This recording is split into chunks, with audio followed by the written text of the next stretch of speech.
রমজানে গেস্ট আসলে ইফতার ও ডিনারের আয়োজন আমি যেভাবে করে থাকি আজকের ভিডিওতে সেটা শেয়ার করব। ইনশাআল্লাহ আপনাদের কাছে ভিডিওটা অনেক ভালো লাগবে। ভিডিও ভালো লাগলে একটা শেয়ার দিয়ে দিবেন। প্রত্যেকটা কাজই এমনভাবে করি যাতে করে সময় কম লাগে, একটু সহজভাবে করা যায় আর কি। আর কিছু প্রিপারেশন আমি আগের দিনই নিয়ে রাখি, এতে করে কাজ অনেক ইজি হয়ে যায়। কিছু জিনিস আছে যেগুলো আগে থেকে গুছিয়ে রাখলে এটা কাজেও হেল্প হয়, কিন্তু রান্নার কোনো ত্রুটি হয় না। আপনারা আগের দিন কি কি কাজ গুছিয়ে রাখেন মেহমান আসার আগে কমেন্ট করে জানাতে পারেন। আমার কাছে কিন্তু কমেন্টগুলো পড়তে অনেক ভালো লাগবে। প্রথমেই যে কাজটা করি সেটা হচ্ছে রান্নার জন্য যা যা কাটা লাগবে এবং বাটা লাগবে সেটা আগেই রেডি করে রাখি। এখানে বড় এক বক্স পেঁয়াজ কেটে রেখেছি আর আদা রসুনটা পেস্ট করে নিয়েছি। চিকেন যেভাবে লাগবে সেভাবে পিস করে কাটিয়ে নিয়ে ধুয়ে তারপর পানি ঝরিয়ে একটা বক্সে ভরে আমি ডিপ ফ্রিজে রেখে দিই, যাতে করে পরের দিন ইজিলি রান্না করা যায়। তো আগের দিন রাতে আমি এভাবে চিকেনগুলো কেটে রেখে দিয়েছি আর এখানে চিংড়ি মাছগুলো কেটে নিচ্ছি। চিংড়ি মাছটা রান্না করার জন্য যা যা মশলা দিতে হবে সব মশলা টশলা দিয়ে মেখে এভাবে চিংড়িটাও ডিপ ফ্রিজে রেখে দিয়েছি। এভাবে সব কিছু কিন্তু আগের দিন বা তার আগের দিনও রেডি করে রেখে দেওয়া যায়। 2-3 দিন এভাবে থাকলেও রান্নার পর একদম ফ্রেশ থাকে। তো আমি প্রথমেই ডিনারের রান্নাগুলো করে নেব। এর জন্য সবার আগে গরুর মাংসটা রান্না করে নিচ্ছি। গরুর মাংস রান্না হতে যেহেতু একটু সময় বেশি লাগে, আর গরুর মাংসটা রান্না হয়ে গেলে মনে হয় অনেকটাই কাজ এগিয়ে যায়। তো এখানে গরুর মাংস কেটে ধুয়ে নিয়ে তার মধ্যে দিয়ে দিলাম পেঁয়াজ কুচি, একটু টক দই দিয়েছি। টক দই দিলে কিন্তু গরুর মাংস ভুনা অনেক টেস্টি হয়।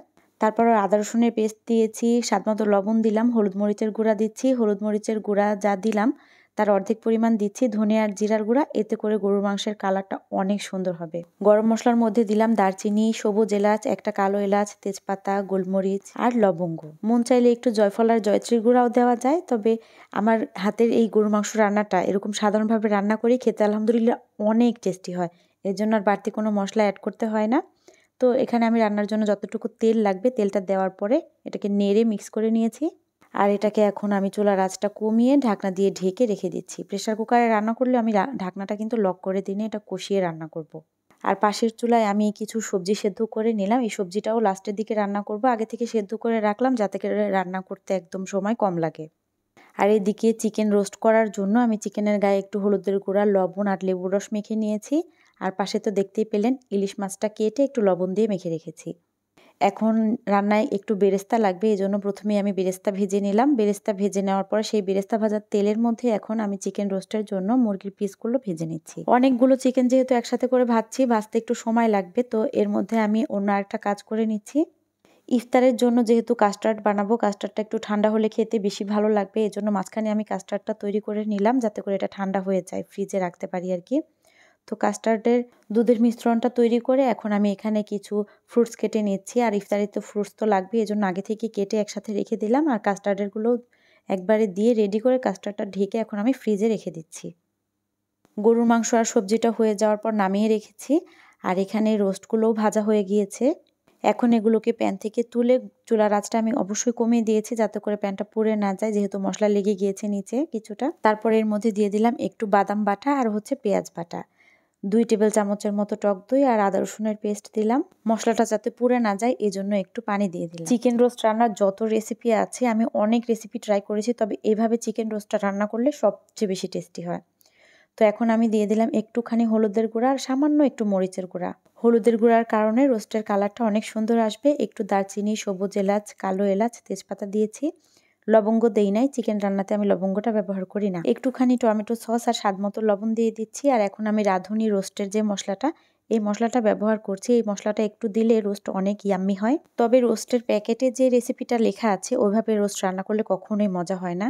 মশলাটা খুব ভালোভাবে কষানোর জন্য একটু পানি দিয়ে তারপর নেড়ে ঢাকনা দিয়ে ঢেকে মশলাটা তেল উঠে আসা পর্যন্ত কষিয়ে নিয়ে তার মধ্যে ভেজে রাখা চিকেন পিসগুলো দিয়ে এখন এই মশলার সাথে কিছুক্ষণ নেড়ে চেড়ে আবার একটু ঢাকনা দিয়ে ঢেকে রেখে এই চিকেন পিসগুলোকে কষিয়ে নিলে এটার স্বাদটা অনেক ভালো হবে।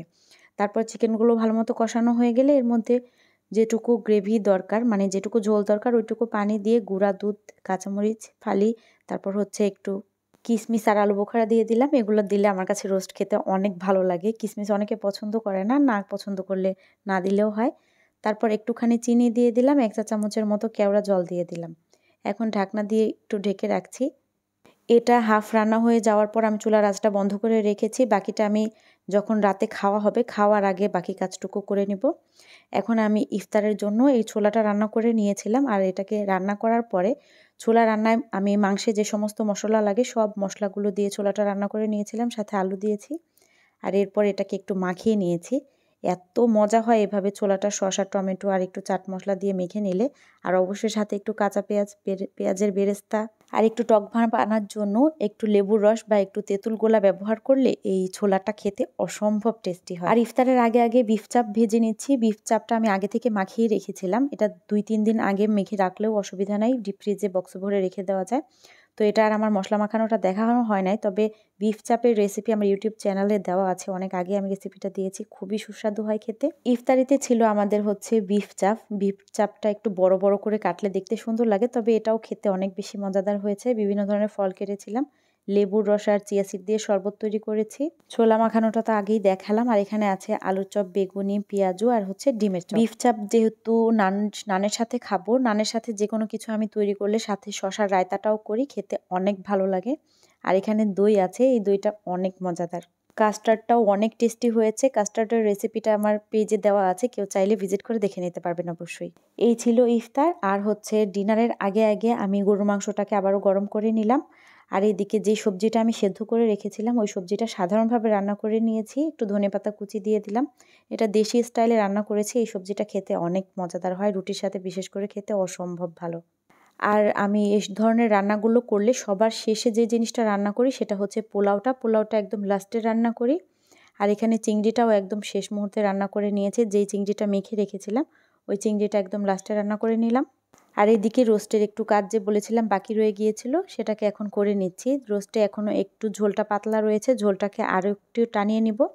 আর তার আগে এখানে আমি দিয়ে দিলাম হচ্ছে কিছু পেঁয়াজ বেরেস্তা আর হচ্ছে একটু ঘি। এগুলো দিয়ে একটু নেড়ে চেড়ে রোস্টটাকে নামিয়ে নিলে এটা তৈরি হয়ে যাবে। এটা খেতে অসম্ভব মজাদার একটা রোস্ট। সব রান্না শেষ হওয়ার পরে সালাদটা বানিয়ে নেই। সালাদটা ফ্রেশ থাকে, দেখতেও ভালো লাগে আর খেতেও ভালো লাগে। তো এগুলোই ছিল আমার আজকের আয়োজন। আশা করছি আমার রান্নাগুলো আপনাদের কাছে ভালো লেগেছে। ভিডিও ভালো লাগলে লাইক, কমেন্ট, শেয়ারের পাশাপাশি আমার পেজটা ফলো দিয়ে দিবেন। ইউটিউব থেকে দেখলে চ্যানেলটা সাবস্ক্রাইব করে দিবেন।